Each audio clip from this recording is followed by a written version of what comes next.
Hoje eu vim falar de filme, cê me permitem? Não tem que permitir. Sejam muito bem-vindos ao canal Rafa Lins de Arte e Criatividade e hoje nós vamos falar de filmes, mas de um filme específico, de um tipo de filme específico. Tem um gênero que eu gosto muito, que são aqueles filmes meio nada, meio que as coisas não tem muito acontecendo, mas eles parecem um livro. De tanto que aquele roteiro é bom, as pessoas ou poucas pessoas simplesmente conversando, encontrando outras. Eu acho que esse é o grande poder desse tipo de filme, desse estilo dos encontros, dos desencontros também, e do papel da comunicação nisso tudo. Eu tenho uma lista, inclusive, no Letterboxd, que está em constante construção, porque toda vez que eu assisto um filme nesse estilo, eu corro e coloco lá. Aqui eu já vou falar de alguns filmes que tem nessa lista e alguns outros que eu ainda até preciso colocar lá. Então, se você também gosta desse estilo de filme, que é mais conversado, que tem esse tempo mais de desacelerar mesmo do que a gente vê tão freneticamente nos conteúdos na internet. Então fica nesse vídeo que aqui vai ter umas boas recomendações para você. Eu, como leitora, acho particularmente que esses filmes poderiam facilmente ser o caminho inverso, ser adaptado para livro, ia ser uma experiência incrível. Eu vou começar aqui sem reinventar a roda no início, para a gente fazer um beabá introdutório e apresentar para quem ainda não conhece ou para quem está precisando aí de um sinal divino para finalmente assistir esse filme, para ter, né, esses primeiros passos. Não poderia ser diferente, mas você tem que assistir a trilogia Before, se você gosta desse tipo de filme. Ou se você não conhecia esse tipo de filme e quer começar a explorar, tem que assistir a trilogia Before. O primeiro é o Before Sunrise, o segundo Before Sunset e o terceiro Before Midnight. Ou, né, em português, que é o que nós falamos aqui, antes do amanhecer, antes do pôr do sol e antes da meia-noite. O interessante sobre esses filmes é que eles foram gravados de uma maneira quase que orgânica, deixando as coisas acontecerem naturalmente, como se esses personagens fossem, na verdade, pessoas reais. O primeiro filme, eu acho que ele foi gravado em 90 e alguma coisa, e aí 9 anos depois, os mesmos personagens se reencontraram para gravar o segundo filme. Depois do segundo filme, 9 anos depois, os personagens gravaram se encontrando para fazer o episódio final. A gente tem uma história coesa, com início, meio e fim dentro de cada filme e também com início no primeiro filme, meio no segundo e fim no terceiro. Temos esses dois jovens que estão viajando de trem e se conhecem e era para ser só essa conversa banal que depois eles seguem os próprios destinos, mas o rapaz termina fazendo uma proposta para essa mulher. Ela é uma francesa que ele conheceu nessa viagem e ele diz para ela: "E se você descesse comigo agora em Viena, eu vou esperar até dar o horário do meu voo amanhã. E aí você espera comigo, a gente conversa mais um pouco, porque eu tô gostando da conversa. E ela gostando lá da conversa, ela termina caindo no flerte. Ela vai conhecer o lugar com ele. Eles passam a noite meio que em claro, assim, só andando pela cidade e conversando sobre tudo. E aqui não tem conversa de amenidades, tá? Eles vão falar sobre Deus, sobre amor, sobre existência, sobre criação, sobre os pais, sobre a morte, sobre tudo. É um filme que se parece realmente um livro. Você parece que tá folheando, assim, os pensamentos dos personagens. E ele tem um romance muito legal, que se você piscar, você pode perder alguma coisa. Tudo nele é muito precioso. E ele tem esse envolvimento de desacelerar e tem uma atmosfera, até por ser na época que ele foi filmado, de ser um mundo desconectado, fora de celular, não tem ninguém com internet, sabe? Eles criam essa bolha muito deles e fazem com que uma conversa simples seja a parte mais especial de uma história, das nossas histórias como pessoas, como seres humanos. E aí não tem muita aventura, não tem muita coisa, muito mistério, é isso, é eles conversando. Um aviso de spoiler aqui, se você quiser pular, eu vou botar aqui depois o tempo para pular. Eles decidem que não vão manter contato, que eles vão se encontrar na mesma data no ano que vem.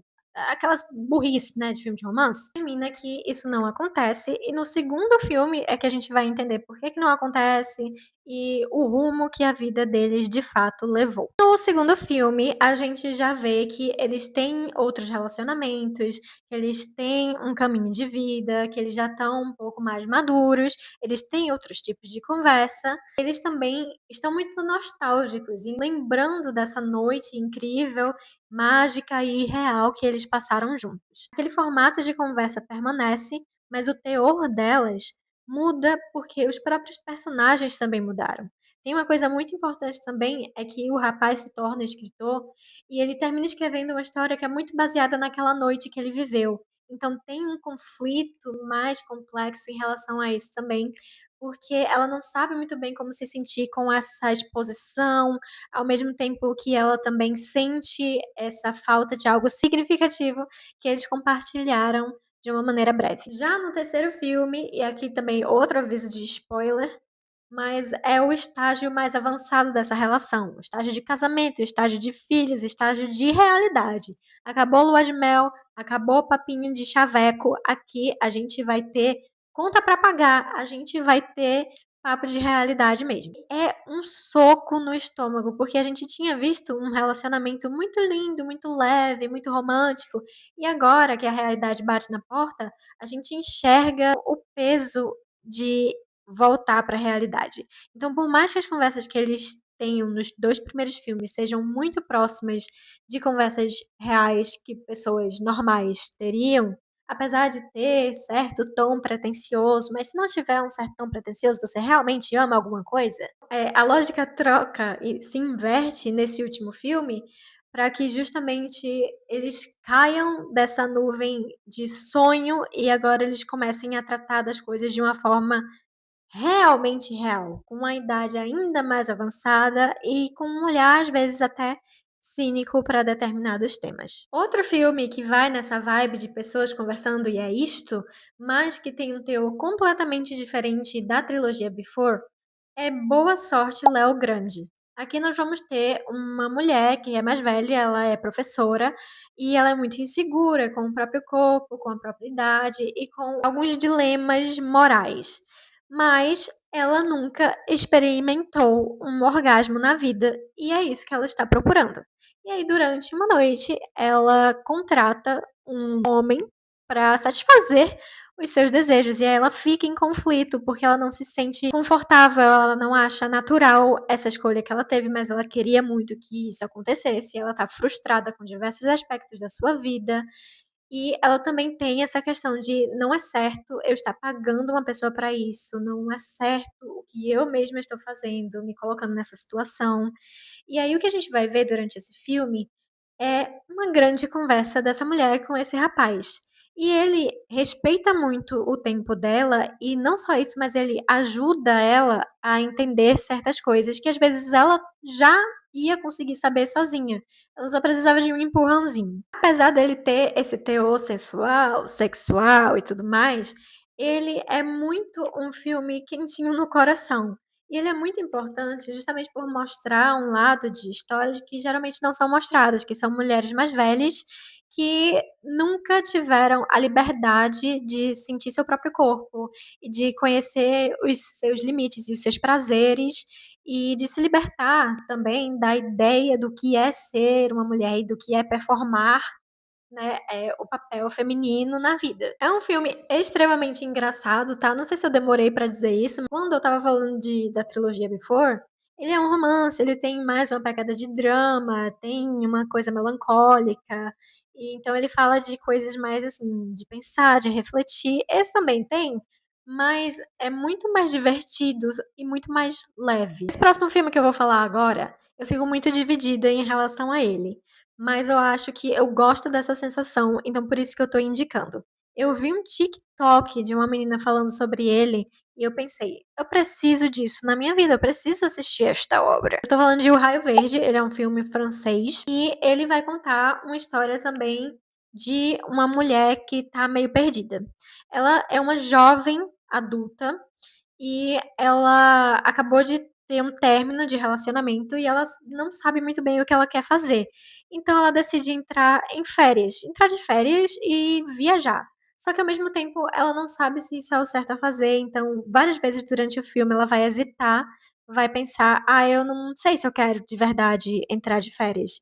E aí ela entra, mas ela se sente muito sozinha, e ela vai conversar com outras pessoas, e a cada conversa ela descobre um pouco mais sobre ela mesma e sobre a dimensão dessa solidão que ela sente. É um grande filme de autodescoberta. E aí, qual que é a questão? O Raio Verde é baseado num livro de Jules Verne. Nesse livro tem como se fosse uma lenda onde as pessoas vão para um determinado lugar, não lembro onde exatamente, mas é uma praia. Nesse lugar é possível ver o pôr do sol perfeitamente e tudo mais. Acontece um fenômeno que pouquíssimas pessoas podem ver, que é o raio verde. É o último raio de sol desse pôr do sol que termina se tornando verde, o que não é algo natural.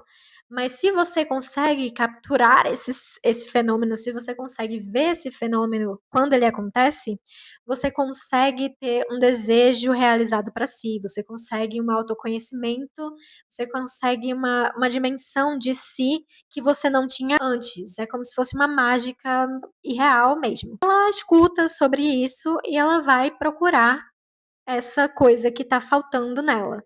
Sendo que não é só sobre a procura do raio verde e o quanto que ele, como mágica, pode ajudar na vida dela, mas como ela vai até às vezes encontrar metaforicamente esse raio verde nas conversas mais banais que ela encontrar durante o caminho. Aqui é um filme super silencioso, melancólico. Em diversos momentos a gente tem uma protagonista que se quebra, se estilhaça, se acaba, e ela é muito. Às vezes ela é frágil e você sente isso nela, mas você sente que ela quer muito experimentar coisas novas e viver, e que ela tá buscando isso com tudo que ela tem. E isso é muito interessante de ver num personagem, mesmo que seja algo singelo que a gente passa às vezes em qualquer terça-feira, buscando alguma injeção de ânimo com coisas simples que a gente faz na nossa vida. O próximo filme dessa lista eu nunca lembro a ordem dele, eu vou falar. Se eu tiver errada, eu tô sem anotação, sem nada aqui, eu coloco na tela a correção. Mas é Na Praia Sozinha à Noite. Filme, acho que sul-coreano, e tem muita lore envolvida também. Ele é baseado, assim, em coisas da realidade. A gente vai acompanhar uma atriz depois que ela se envolveu romanticamente com um diretor de um filme que ela atuou. E esse diretor era casado. As pessoas julgam muito, não julgam, mas percebem muito esse fato e apontam isso pra ela e perguntam isso pra ela, tipo, nossa, você é aquela atriz que ela vive muito com essa culpa de ter sido, uma pessoa reconhecida, né, por trair também, mas ao mesmo tempo ela sente muito amor por essa pessoa e ela se sente entre esses 2 estados de espírito. É também um filme muito sobre solidão e sobre se ver sozinho e se encontrar sem a necessidade de outra pessoa e como esse caminho pode ser difícil. Tem cenas belíssimas que são conversas. Tem uma que mora na minha cabeça sem pagar aluguel, que é quando ela se reúne com alguns amigos, ela fica bêbada e ela começa a falar tudo que ela tem para falar. E aí, nesse monólogo, ela fala: quem de vocês aqui realmente está apto para amar ou conhece alguma pessoa que está apta para amar? Ela fala sobre a inaptidão que a gente tem de se relacionar, mas que a gente tenta mesmo assim. É como se tivesse outro peso também cultural. Ela explora o escrutínio público, o autoconhecimento, a culpa, enfim. É um filme que tem que ter um pouco de paciência para ver. Ele é mais caladão. Ele também tem muito esse aspecto dos encontros, distância entre uma pessoa e outra, e ao mesmo tempo a distância entre você e você mesmo, com a realidade de um lado e o que é idealizado para você do outro lado, tanto idealizado pelas outras pessoas como por você mesmo. Ai, é tão lindo! Ele dói, ele machuca, mas ele é tipo, ele vive como um Império Romano na minha cabeça. Ah, sim! E a Lori, que a atriz que interpretou essa personagem, que acontece de ser atriz também no filme, ela também se envolveu romanticamente num affair com um diretor de cinema. E adivinha qual foi o diretor de cinema que ela se envolveu? o diretor de Ir na Praia Sozinha à Noite, Sozinha na Praia. Tem esse aspecto também meio autobiográfico ali, que eu acho isso muito legal quando acontece no cinema, que é alguém tentando retratar as próprias dores, mas sem dizer isso, porque não é o suficiente, e elas precisam colocar isso de uma forma metafórica e estilizada e estética, e terminam fazendo arte com uma coisa que foi vivida. E aí essa arte termina um reflexo do que pode ser vivido por várias outras pessoas. Eu acho isso fantástico. Próximo. Ainda nessa vibe, encontros e desencontros. Ainda nessa vibe, solidão. Ainda nessa vibe, traição. Temos In the Mood for Love. Eu assisti esse filme, confesso, por causa de Vermelho, Branco e Sangue Azul. Que tem uma cena que ele fala: Ah, qual é o seu filme preferido? E aí o príncipe responde, né? Ah, In the Mood for Love. O Alex não conhece. E o príncipe fala: Poxa, vocês americanos são sem cultura, hein, cara? E eu fiz: Eu sou podre de espírito. Aí eu fui ter que conhecer In the Mood for Love. E eu fiquei apaixonada, ok? Ele tem uma estética muito legal. As cores são muito vibrantes, o que é muito legal pra, tipo, gente que tá meio cansado das coisas sem saturação do cinema um pouco mais recente. Também tem essa coisa da lentidão, mas é de um jeito tão elegante. A gente vai acompanhar ali um recorte da China e tem uma coisa meio de época também. Então o figurino é muito bonito, os cabelos, a forma de agir, né, com toda aquela pompa, sabe, com uma certa formalidade, que termina se colocando como distância entre os personagens. E aí tem essa mulher que ela se muda para como se fosse um conglomerado assim de uns apartamentinhos, e aí o marido dela tá sempre viajando. Então ela se sente muito sozinha, tem aquela comunidade dos vizinhos próxima, mas ainda assim ela se sente muito deslocada. E tem outro rapaz, a mulher dele também vive meio que dispensando ele assim, ou trabalha demais, ou tipo, ah, não, hoje não, vamos fazer outra coisa outro dia. Eles terminam, esse homem e essa mulher, se encontrando em formas assim, esbarradas, em olhares, em suspiros, e é tudo muito sugestivo, nada é realmente concreto. A gente vai ver esse estado de espírito sendo posto em poucas palavras, mas em imagens, gestos, olhares e principalmente nos arredores e nas coisas que os cercam. É um filme lindíssimo de ver, com muita sensibilidade e muita originalidade. E eu acho que é o mais, assim, cinema dessa lista. É um 5 estrelas pra mim, favoritado. Aí eu tinha pensado em outro, mas eu esqueci. Ah, lembrei. Esse já é mais recente, eu assisti tem acho pouco mais de um mês no cinema da Fundação, que é com a Charlie XCX, e eu admito que eu fui assistir por causa da Charlie XCX. O nome do filme é Eruption, eu acho que é assim que fala, não sei muito bem. É um filme de uma mulher que está prestes a ser pedida em noivado pelo seu namorado, ela sabe disso e ela tá meio que fugindo dessa situação. Ela também tá ali numa vida meio de rotina e ela se lembra de certos momentos da sua juventude onde ela tinha essa amizade com uma garota que meio que movimentava tudo e fazia ela sentir coisas que agora, nesse relacionamento estável, onde ela provavelmente está se sabotando, ela não sente. Ela sentia mais viva, mais louca, mais selvagem, mais rebelde, como a erupção de um vulcão. Toda vez que elas se encontram, algum vulcão entra em erupção. E basicamente a gente vai acompanhar a viagem desses dois namorados para Polônia, que é onde vive essa amiga. Tem realmente um vulcão que está entrando em erupção que até atrasa a viagem desses namorados. Ela já sabe que vai ser pedido em casamento. Ele é aquele cara super legal que não tem do que reclamar dele. Mas ela está se sentindo insatisfeita. E aí ela começa a dispensar ele. Quando ela vê que ele está prestes a fazer o pedido, ela conversa com outra pessoa, chamando um estranho pra dentro daquela dinâmica, ai, vamos conhecer gente nova, ai, vamos pra outro lugar. Ela vai se reencontrar com essa garota, e essa garota também tá meio por aqui com ela, que elas só se encontram quando essa menina que vai casar, que é a Charlie XX, tá precisando de alguma coisa, ou tá precisando, né, explorar algum sentimento, e depois ela vai embora e deixa essa menina da Polônia, assim, vazia. Tá pegando? Tá pegando? É um filme que fala muito sobre coincidências e sobre o que é que faz a nossa vida andar para frente. Quais são esses eventos? É realmente a erupção de um vulcão, alguma magia, alguma coisa maior do que nós? Ou é só a gente tomando decisão atrás de decisão até chegar em alguma consequência? Se fosse um livro, ia ser, assim, aclamado. Estou com uma espinha, não está me favorecendo. Trilogia Before, Boa Sorte, Léo Grande, Na Praia Sozinha à Noite, Eruptia. Eu falei de qual? In the Mood for Love também? Qual mais, hein? Será que tem outro? Filmes onde nada muito grande acontece.